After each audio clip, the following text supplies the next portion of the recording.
So now what I'm going to do is, now remember, I am working on this live.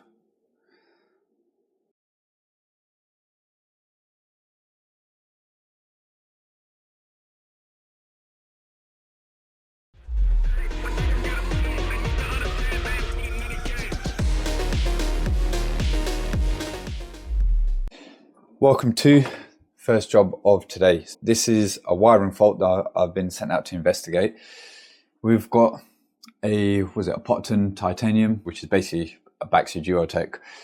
It's a combi which has been converted to an S-plan. As you can see, we've got a couple of zone valves here. We've got underfloor heating, wiring center. Now the problem that is happening is, regardless of where you put the selector switch, the boiler seems to have a constant demand for heat. So there you go, it's fired up. Things aren't on at the moment. Well, I need to figure out what that's for, because there's a twin channel there. So whether that's going to be for each zone valve, because it looks like we've got TR, I'm assuming tower rail, landing, so that's for the radiators upstairs, and downstairs is all on the floor heating. So even if I move the selector switch over, there's still a call for heat.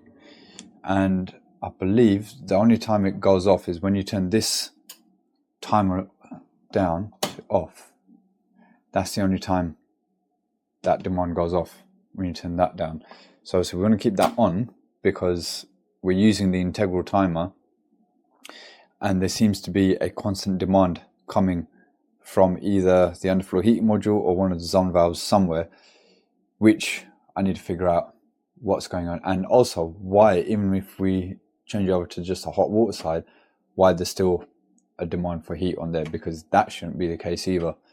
So I'm going to do this live as I go along, so you guys can see my process, how I try and fault find this. And hopefully if you guys come across something similar, or if you want to get more involved in wiring faults, then this might be a way that will give you a bit of guidance. First thing I'm going to do is I'm going to get the case off, expose the PCB and the electrical terminals on there to make sure that we've got power where we should. Make sure it's been wired correctly in there, and check where the power is coming from. And then I'm going to start working my way backwards.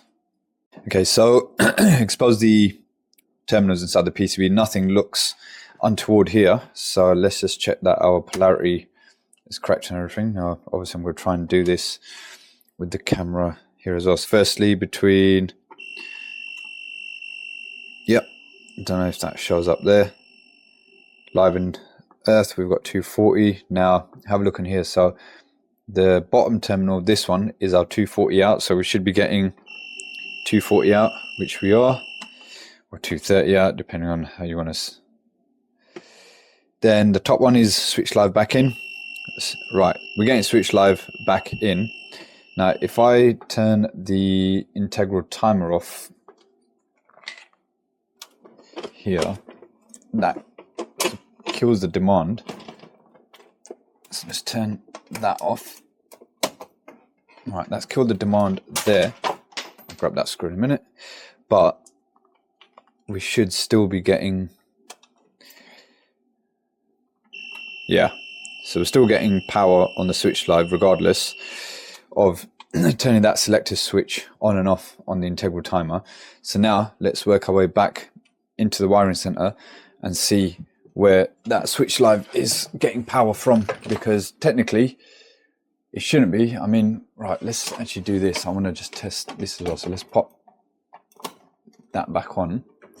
But what I also want to do, so we've got demand on here at the moment. So if I was to turn that off,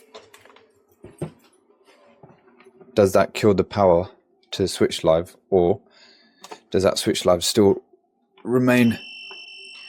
Right, we've now just proved that with all the demands off, twin channel program is off, there's nothing calling on the underfloor heating because all the lights are off there. The pump's not running either. There's nothing calling, but we're still getting power on the switch live. So let's open up the wiring center and find out what's sending that power to the boiler. I reckon it's going to be an actuator. That's my guess, because that usually seems to be the case. So look, that's shut on A. Ah, look, straight away, that's on B. So that's telling me this is open when it shouldn't be. Let's get this wiring center open, trace this back, and see if this is the faulty component. Got the wiring center open. Now just want to trace this tower rail cable back, because look, that's still mounted over where it shouldn't be. That cable is this one on the right. That's this one here. Now I want to check the brown here. Have we got power on that brown? Because with nothing cooling, we shouldn't have power on the brown. But let's see. No, but we've got power on the orange. Okay, so now what I'm going to do is, now remember, I am working on this live. I wouldn't advise, unless you're familiar with what you're doing, I wouldn't advise, because what I want to basically try and do now, disconnected the two oranges, and I want to check, well actually, yeah, firstly, against the earth, nothing on that one. Got 230 off of the orange from the tower rail zone valve. And now let's also check at the boiler here. See that? Demand's gone off. What does that tell you? Drop a comment. What does that tell you? We've got no power on the brown. We've got power on the orange. What's that telling you? I reckon that's a synchron motor, because it's stuck over where it's constantly linking out the power from the grey to the orange without it being motored over. Yeah, I reckon it's just a dodgy synchron motor. I have had it before where I changed the synchron motor and it doesn't work, but we're going to try the synchron motor first because it's a cheaper option, more cost effective and quicker. If not, failing that, I have had to change the whole actuator head before. I'm not sure if I've got a Drayton 2-port head on the van. I've definitely got the synchron motors for it. Let's try that first. If not, then it will just be a case of getting a new actuator head, and that will sort the problem out. Alright, let's turn the power off. Firstly, from the boiler, and then from the spur. And let's go get a synchron motor. Got myself a synchron motor out the van. Now, just to show you, so look, all the power's off. That's still motored over onto B with no demand on. That should have motored back, so he doesn't even want to manually motor back. Hopefully synchron motor will sort that out. Otherwise, I haven't got a Drayton 2-port on the van. I've just had a look, so it means I'll have to find a supplier locally that's got one in stock. But hopefully it doesn't come to that. Hopefully synchron motor will get this sorted. So let's get it done and let's test it again. So synchron motors on these Draytons are really easy to change. It's literally got 2 screws holding the motor in, and then you've got the spade connectors. Now, the telltale sign that the synchron motor is at fault, that's the old one with the orange wires. That spindle in the middle, that's not moving. I can't move that. So that's seized. New one, I can literally, there you go, that spins. I'm pretty confident that a synchron motor is going to be at fault. Let me get this all back together and then we'll retest it. Right, so the new synchron motor is in. Now, this is another sign that it most likely was a synchron motor. Now, if I motor that open, there you go, that motors itself back shut.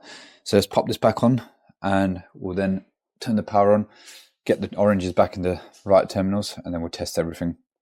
Right, that's all back together, and before I turn the power on, I just wanted to check what was going on behind that twin channel programmer, because obviously tower rail circuit it's not going to have a thermostat. It should just be running off a timer, which it is.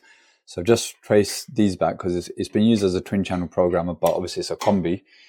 Number 3 and number 4 are our hot water on and heating on. So just tracing that back into the wiring center, and the gray cable I can see is linked to this, which is going up into there. One of them is going to be for the upstairs heating circuit, and then number 3, which is our black wire there, that's this cable here, which I've traced back, and that is linked directly over to the brown on the tower rail zone valve. Is correct. So when you put a hot water demand on the programmer, hot water, I say in inverted commas, is actually the tower rail circuit. So that will then activate the zone valve without a thermostat and get it to come on, because they just use the TRV or the lockshield on the tower rail valves to regulate the temperature on it. So I'm going to pop all this back together, turn the power on, check firstly with no demands on that the boiler's not firing, make sure we haven't got a false live going to it, and then we can turn on the tower rail circuit, test it, turn it back off, make sure that basically the demand goes on and off as and when it's supposed to. Right, power is back on and we have no demand. So that's a good start. Now let's pop this on. I don't know if I boost that. So now I should be seeing that motoring over, which it is. Then as soon as that clicks, now we have a demand. Brilliant. And now if I was to turn that off, that's motoring shut, demand is gone, job done. Just got to put all the covers back on and we're good to go. Right, so welcome to today's video. Now this is going to be a slightly different job than what you normally see me doing. We're back at my old neighbor Tom's place where we took out the old Potterton Suprema here and we'll put the combi in upstairs. Today I'm going to be doing probably a little bit of demolition work, maybe a bit of chippy work and a bit of plumbing work. They've got this washing machine here, which you want to put a dishwasher here, isn't it, at some point? Yeah. Obviously this sticks out a bit. They want to get a dishwasher which is going to slot in there a little bit nicer. And what we want to try and do today is move this washing machine to under this unit here. We've got this all cleared out and the plan is to basically see if we can remove this back panel here, but also need to make sure that this worktop is going to be supported still. So just having a look underneath here and trying to figure out how we can do this and still keep everything supported. So it looks like that end panel we should be able to take it off because the worktop will still be supported by this end and the back end. And then if we need to, maybe get some timber, some 2x4 or something like that, to maybe we might have to make some props to give it some additional support if it's needed. But hopefully the two end panels should be okay, and it depends what we can do with this. So it's going to be a bit of trial and error. I'm going to start by taking this end panel off and then see what we're working with and then go from there really. Stay tuned. It's either going to go to plan or it's all going to fall apart, but Tom's fine with it. We're going to give it a go. So let's see what happens. The plan is we've taken off the plinths there and we managed to wedge this forward, but it's been tiled up to it. And on that side, this panel goes behind this bit of skirting. So what we're going to do, we're going to cut a line out here, which is just under the line of the unit, so that way we can get basically this out in one piece, and that we should then be able to lift out and get it out that way. And then we've got the actual back of the unit. I know you can't see it at the moment because it's all dark, but once we get that out, you've then got the backs of the unit, and then we can work out where we can cut a square if we need to. Well, we're going to have to cut a square to get the washing machine in. Been sent out these reset blades from Starrett. Going to be trying out the wood blade, see how well it cuts through this. It should. I mean, I know Starrett stuff is good, so hopefully it should cut through like butter. But PPE, got the goggles, got the ear defenders. Let's get this bit of wood cut.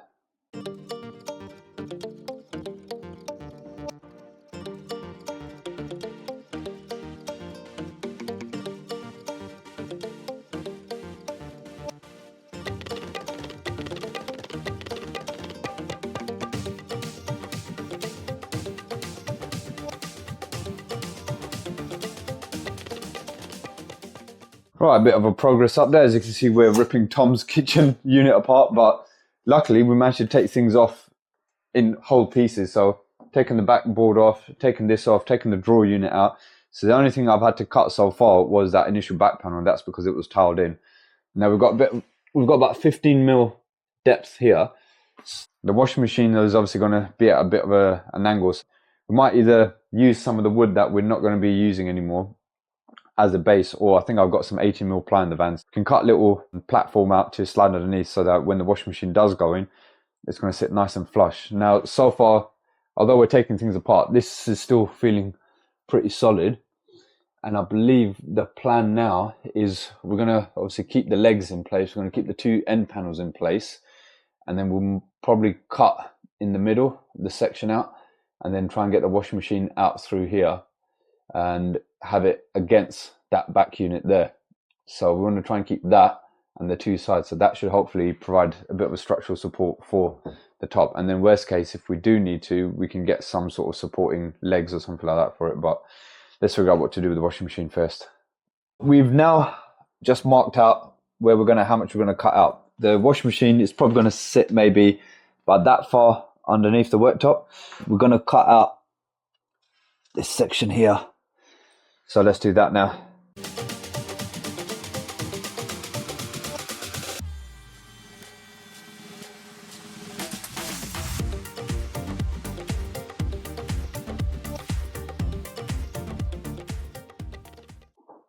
Right, so we've got the little section cut out and given it a little hoover, and now Tom and I are going to pull the washing machine out, bring it round, and basically dry fit it in here and see how we go. I'll tell you what though, this recip, not just the blades, obviously the Starrett blades are good as well, but this is one of those tools which I bought and I thought, will I need it? Will I not need it? I'm using it a lot more since I've got it. I think it's one of those tools, once you have it, you find uses for it. Because ideally, I know I could have used a jigsaw or a circular saw for this, but whilst I've got this out, it's just so versatile. It's like, yeah, I've got option. I could have done jigsaw, circular saw, multi-tool, but whilst I got this out and it fits fine, it's just done the job for me. So, right, let's crack on with the washing machine. Right, the perks of being a YouTuber.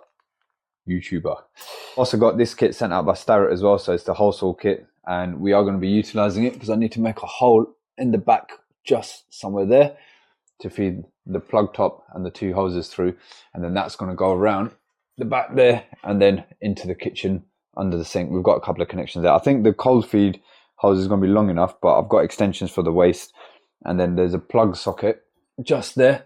I think in the future when they get a dishwasher, that will need to be changed to a double probably, or they're going to have to get another power source put in for the dishwasher. But for now, because the dishwasher, you haven't got any plans yet for the dishwasher? Not yet. Not yet. So. Yeah, for now we're going to get the washing machine in, and then obviously that space there is going to be empty. So if they need to get an electrician to change that to a double socket or whatever, they can do that. But let's get this hole made and feed these bits of pipe and cable through. Well, I think that says it all, doesn't it? Washing machine's on. It means we are done. All connections are sound under here. Obviously I want to test the waste. So the water feed, they had a long hose on it anyway, so that's gone straight on there. Had to put a little extension on for the waste, but that's all fine. Plugs running low level and the hose are running high level, so that's there. The reason I did another hose because I clocked afterwards, if I fed everything down there, then the pipes would be going up and down, it would have less slack on it. So I thought, let me do a smaller hole above so I can feed the hoses through, and then one hole at the bottom just for the power. So yeah, that's today's job done. When Tom decides when to get the dishwasher and who he gets it from, if they're going to do the installation or if I'm going to come back to the installation, either way is fine. We will need to get, because that's blanked off there, so I'll probably get one of the waste spigots for the end of that, and then they'll need another T for the dishwasher connections with another washing machine valve. But all that would sort out later on. This was just to get the washing machine moved over for the time being. So now Tom can prepare for his future plans, and I'm going to have a bit of lunch. And I haven't got anything else booked in today because I didn't know how long this was going to take. So I just allowed myself the day for it. And yeah, it's coming up to 1:45. I don't think I can be bothered to book any more work in. So I'm just going to go home and enjoy the rest of the day. All right, so the washing machine's all been tested, that's all fine. And we used the back panel that I cut off just to sort of fill in the gaps there. Just obviously doesn't leave any gaping holes. And we had bits of timber left over from the back panel and stuff like that. So this cupboard, remember, it was completely empty. We just cut out some of the shelves and the back panel, top and bottom. So now this is a proper usable cupboard, because if you remember before, that was just a gaping hole. Couldn't really do much with it, but now it can be utilized for some proper storage. Next, so what have I done here? I've done a bit of carpentry, done a bit of plumbing. Now I'm gonna do some electrics. So Tom's got three lights? 3 lights. Yeah, so we've got 3 of these to change. One here, one in the hallway. Is it one upstairs? That's it. Simple light fitting replacement. So let's get that done now as well. Right, Kiss FM has been paused, so YouTube can still monetize this video. But 1 light fitting, 2 light fittings, and there's 1 up there. That's done. 3 light fittings, sorted out the kitchen unit, sorted out the washing machine. To be honest, we thought that the washing machine was going to take us ages. We thought that was going to pretty much take us the whole day, but that turned out to be pretty. This one took us the longest to do because it was just the cables up there were all bunched up. Obviously, in these ones, you've got a bit more space so that you can bunch the cables up and it covers it. But where this is just a standard pendant, there's not a lot of space in there. And also to get the screws in, I had to move the cables around to make sure I don't hit a cable. But yeah, it's all working. We have light and it's not tripping, it's not blowing anything, so job done. Let's go.